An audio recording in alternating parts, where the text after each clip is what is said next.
Welcome दोस्तों, मैं लेकर आया हूँ गैस स्टोव। आप देख सकते हो कि इसको किस प्रकार रिपेयर करते हैं। सबसे पहले दोस्तों इसका बटन दोनों निकाल लेना है। बटन निकालने के बाद ये जो अंदर गंदगी लगी है, कार्बन लगाएगा, उस गंदगी को, कार्बन को आप पेचकस की मदद से उसको बाहर निकाल दीजिए, ताकि बटन जाम ना हो। फिर गंदगी की वजह से बटन जाम हो जाते हैं। हम इसको पूरी तरीके से सर्विस करेंगे। दोस्तों ये गैस स्टोव रसोई में इस्तेमाल होने वाली चीज़ है। आपको रसोई बनाते समय जो भी गंदगी ऊपर से गिरती है वो सब बटन के अंदर यहाँ पर फंस जाती है। उसके कारण जो अंदर पानी फंस जाता है और गंदगी अंदर जाएगी तो जाहिर सी बात है आपका जो गैस स्टोव होगा वो जाम बटन हो जाएंगे। ताकि आप बटन घुमाओ तो जाम बटन होने की वजह से बटन टूट जाते हैं अक्सर। बटन टूटने की वजह से दोस्तों बार बार आप बटन लगाओगे, बार बार टूटेगा। इसका प्रॉब्लम सॉल्व करने के लिए आपको सर्विसमैन के यहाँ सर्विस कराना पड़ेगा, या तो फिर उस सामान को नया डालना पड़ेगा जो खराब हो चुका है। और दोस्तों सबसे पहले आपको इसके बारे में जानकारी हो तो ही आप घर पे सर्विस करें, वरना इसको घर पे सर्विस करने की आप मेहनत ना करें। बिना नॉलेज हो तो ये खतरे वाली चीज होती है। इससे क्या है कि आपके साथ हादसा भी हो सकता है, अगर आग लग सकती है घर में, उससे सावधान रहिए। आपके किचन के अंदर जितनी साफ सफाई रहेगी उतना सामान बढ़िया तरीके से अपनी पोजीशन पे काम करता है। तो सबसे ज्यादा महत्वपूर्ण सफाई रहती है कि सफाई रखने से आपका लॉन्ग टाइम ये गैस स्टोव चलने वाला होता है। आइए दोस्तों इसका जो बॉटम है उस बॉटम को हम खोलेंगे। बॉटम खोलने के बाद अंदर जो जो भी इसका सामान नया फिटिंग होता है वो सामान नया लगेंगे। जो जो सामान सर्विस का गुंजाइश है उस सामान को हम सर्विस करेंगे। स्क्रू अगर जाम हो तो इस प्रकार आप पकड़ को मदद से पकड़ के इसको पेचकस की मदद से घुमाकर खोल सकते हो, या फिर ऑयल हो आपके पास, कोई ऐसा केमिकल हो जो जंग को पकड़ा हुआ उसको खोल दे तो उसका यूज़ करें। इसके अंदर जो नट बोल्ट होते हैं वो लोहे के नट बोल्ट आते हैं। कि क्या होता है कि पानी अगर इस्तेमाल करते हैं, नमक वाला पानी रहता है तो ये जंग पकड़ लेता है लोहा, इसकी वजह से हमको खोलने में बहुत दिक्कत होती है। दोस्तों इसके अंदर जो जेट आता है उस जेट को हम बाहर निकालेंगे, जिसे निपल भी आप बोल सकते हैं या फिर जेट बोल सकते हो।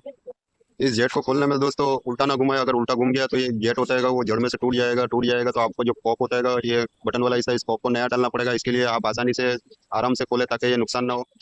सर्विस में अक्सर सामान कमजोर हो जाता है, इसकी वजह से आप अगर संभाल के काम करेंगे तो सामान टूटेगा नहीं और आपका नुकसान नहीं होगा। आराम से और स्लो काम करें, ज़्यादा इसमें मेहनत ना करें। कम मेहनत में आपका काम आसानी से हो सकता है। और रिपेयरिंग भी आप आसानी से दिमाग से करोगे तो बढ़िया तरीके से हो जाएगा रिपेयरिंग भी आपका।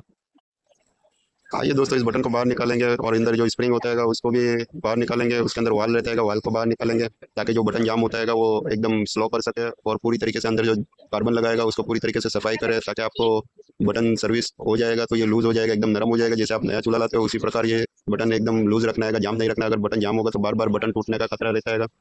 दोस्तों ये देख सकते हो मेरे हाथ में ये जो वाल है उसको ये ब्रश की मदद से आप पूरी तरीके से क्लीन भी कर सकते होगे। इसके जो बारीक बारीक जो सुराख रहता है उस सुराख को आप पूरी तरीके से सफाई करना है ताकि गैस को बाहर पास होने में आसानी हो और गैस सही तरीके से आपका चूल्हा काम करने लगेगा। आपके पास इस प्रकार तार का ब्रश होगा तो तार के ब्रश से भी आप सफाई करोगे वाल को तो ये सही तरीके से सफाई हो जाएगा। या तो फिर आप कोई ऐसा एसिड का इस्तेमाल कर सकते हो, पेट्रोल इस्तेमाल सकते हो, या फिर मिट्टी का तेल इस्तेमाल कर सकते हो। इससे भी पूरा ये क्लीन हो जाता है, पूरी तरीके से सफाई हो जाता है। उसको खोलने के बाद ही आप पूरा क्लीन कर सकोगे। अब दोस्तों आप देख सकते हो इसके वाल के ऊपर हम ग्रीस लगा रहे हैं। इस ग्रीस को लगाने से क्या है कि आपकी बॉडी एकदम लूज काम करेगा, बटन जाम नहीं रहेगा ग्रीस की मदद से। तो इसको ग्रीस लगाना जरूरी रहता है बटन को लूज रखने के लिए। इसके अंदर दो सुराग रहते हैं, एक बड़ा सुराग रहता है और एक बारीक सुराग रहता है। उसके ऊपर ग्रीस नहीं लगे उसका खास ध्यान रखें ताकि जो गैस को पास होने में उस सुराग के वजह से हम बाहर फेंक सके गैस आराम से। इस वाल के ऊपर हमने ग्रीस लगा दिया है और बटन का जो हिस्सा रहता है उसके ऊपर जो स्प्रिंग रहता है उस स्प्रिंग को नया फिटिंग करेंगे। पुराना स्प्रिंग इस्तेमाल नहीं करना है। पुराना स्प्रिंग जो लोहे का था, लोहे का स्प्रिंग होने की वजह से वो सड़ चुका था। इसके अंदर जो स्प्रिंग आता है वो स्टील का स्प्रिंग यूज़ करना है। स्टील जो रहता है वो पानी लगने से सड़ता नहीं है। तो इस प्रकार आप बटन को वहाँ पर अपनी पोजीशन पे फिट कर सकोगे दोस्तों। और ये बटन देख सकते हो हमने आसानी से एकदम लूज कर दिया है, जहाँ बटन नहीं है, ताकि चालू बंद करने में बटन टूटेगा नहीं अब दोबारा। और ये सही तरीके से अपनी पोजीशन पे बटन काम करने लगाएगा। इसके ऊपर अब दोस्तों जो निपल आती है कि कॉक के आगे, उस निपल को हम नया फिटिंग करेंगे। पुराना निपल नहीं यूज़ करना है। पुराना निपल में होता क्या है कि वो जाम होने की वजह से बार बार आपको गैस स्लो हो जाएगा और तेज नहीं जलेगा। इसी प्रकार आप निपल चेंज करोगे तो नया निपल होगा वो ज़्यादा लॉन्ग टाइम आपका गैस का चूल्हा इस्तेमाल करने में सही रहता है। इस निपल को ज़्यादा टाइट करें, लूज ना रखे। लूज रखेगा तो गैस लीकेज का प्रॉब्लम रहेगा। अब दोस्तों इसके अंदर जो हमने निपल लगाने के बाद अब बॉटम फिट करेंगे। बॉटम का भी फिट रखना है, लूज नहीं रखना है। लूज बॉटम रहेगा तो आगे पीछे आप खाने पकने में थोड़ा दिक्कत होगा, एक बाजू पकेगा और एक बाजू जल जाता है। दोस्तों इसी प्रकार आपको बॉटम सेंटर में लगाना है, जिस प्रकार आपने खोला था उसी प्रकार अपना पोजीशन पे फिट करना है। और बाद में दोस्तों एक चूल्हे को हमने बना दिया। अब दूसरा जो बड़ा वाला बॉटम है उसको ओपन करेंगे। बड़े वाला बॉटम को ओपन करके उसका भी जिस प्रकार हमने छोटे को सर्विस किया उसी प्रकार बड़े को भी सर्विस करेंगे ताकि चूल्हे का काम सही तरीके से हो सके। दोस्तों इस बॉटम को खोलने के लिए हमारे को थोड़ी मेहनत लगानी पड़ेगी। इसका इसको गोल गोल घूम रहा है और ये भी बॉडी जाम हो चुकी है। ऊपर से हमने पेचकस की मदद से पकड़ रखा है और नीचे से घुमा रहेगा। दोस्तों थोड़ा थोड़ा घूम रहा है, थोड़ा स्लिप मार रहा है ये। काफी मशक्कत के बाद हम इसको पकड़ की मदद से खोलेंगे ताकि पेच का स्लिप मारता है। दोस्तों इसे खोलने में बहुत दिक्कत आ रही है, परेशानी आ रही है, फिर भी हमको इसको ऑयल लगा के और केमिकल लगा के इसको लूज करके भी आगे से पकड़ के हम इसको ओपन करेंगे, खोलेंगे। दोस्तों जब ये स्क्रू स्लिप मारता है तो खोलना बड़ा कठिन रहता है, फिर भी हम आसानी से थोड़ा थोड़ा धीरे धीरे इसको खोल दिया है। अब बाहर निकालेंगे बॉटम को। हमने बॉटम को बाहर निकाल दिया है। फिर इसका जो सड़ा हुआ हिस्सा है, खराब बोल्ट है, उसको फेंक देंगे और नया उसमें फिटिंग करेंगे। और दोस्तों सबसे पहले इसको जेट निकालना है, जेट बाहर निकालने के बाद दूसरा नया जेट फिटिंग करेंगे।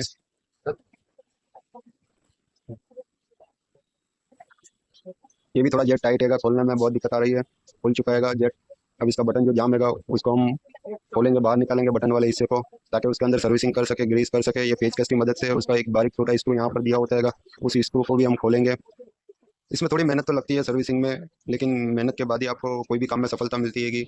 और ये जो गैस स्टोव होता है उसमें छोटे छोटे बारीक स्क्रू खोलने में थोड़ा हमको टाइम ज़्यादा लग रहा है। दोस्तों ये वीडियो फिर भी लंबा हो रहा है। अब ये खुल चुका है, थोड़ा टाइट था, फिर भी हल्के हाथ से इसके छोटे छोटे बारीक बारीक स्क्रू खो ना जाए, इसीलिए थोड़ा थोड़ा उसको संभाल के रखेंगे।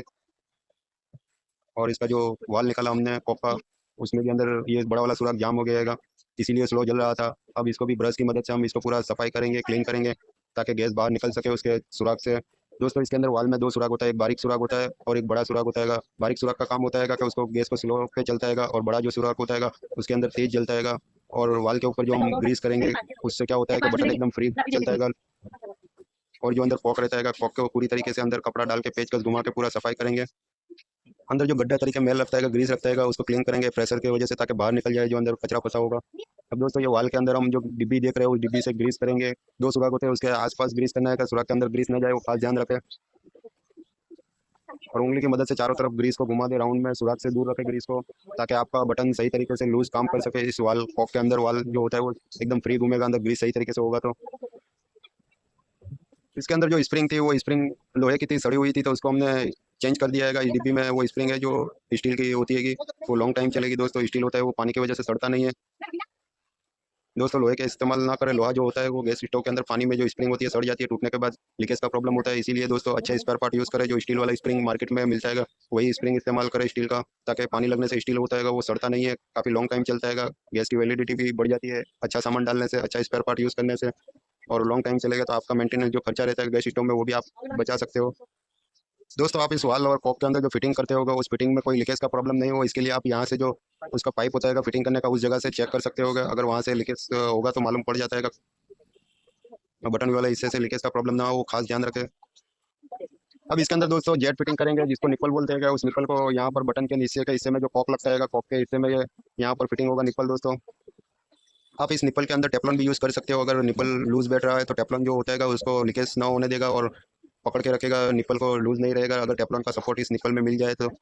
हमने इस निप्पल को टाइट फिटिंग कर दिया। बटन के अंदर जो कचरा फंसा रहेगा उसको सफाई करेंगे, और ये जो नट बोल्ट रहता है उस नट बोल्ट को भी नया फिटिंग कर देंगे, ताकि पुराना नट बोल्ट ज़्यादा टाइट हो सकता है या तो फिर ख़राब हो सकता है, बार बार वो परेशान करेगा आपको।